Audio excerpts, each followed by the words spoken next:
ইয়া আইয়ুহান নাস আনতুমুল ফুকারাউ ইলাল্লাহ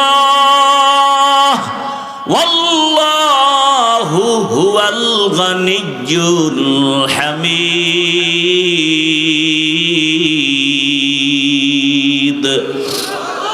गर तवक्कुल मी कुनिहार सुबह शाम मेरा सानद रिस्क तू अजला मकाम जुज़बा हक़ची जे मखाज इंसो जा फजले उआ मस्ते दर जुमला जहा। आंदोलन करे केन बेतन नेওয়ার জন্য। তাহলে আমরা বুঝলাম অভাব ছাড়া দুনিয়াতে কোনো মানুষ নাই, পিছনে টান ছাড়া কোনো মানুষ নাই। ৩ নাম্বার দুর্বলতা স্বার্থ। দুনিয়াতে তালাশ করে দেখেন স্বার্থ ছাড়া কোনো মানুষ আসেনি। আমি খুঁজে দেখলাম 2 জন পেয়েছিলাম যার কোনো স্বার্থ নাই, মা আর বাবা।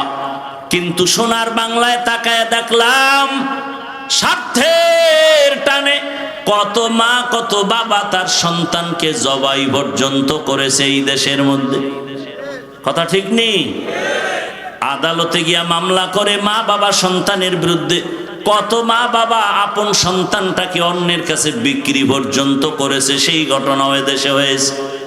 ফাইনাল বুঝে গেলাম এই দুনিয়ায় স্বার্থ ছাড়া কোনো মানুষ নাই। তাহলে দুনিয়াতে সবাই পিছে টানওয়ালা, দুনিয়ায় সবাই অভাবী, দুনিয়ার সবাই স্বার্থপর।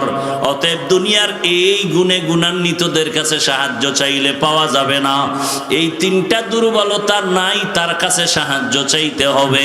হিসাব মিলাইয়া দেখলাম এই 3টা দুর্বলতা নাই একজন, আর তিনি হলেন আমার আল্লাহ।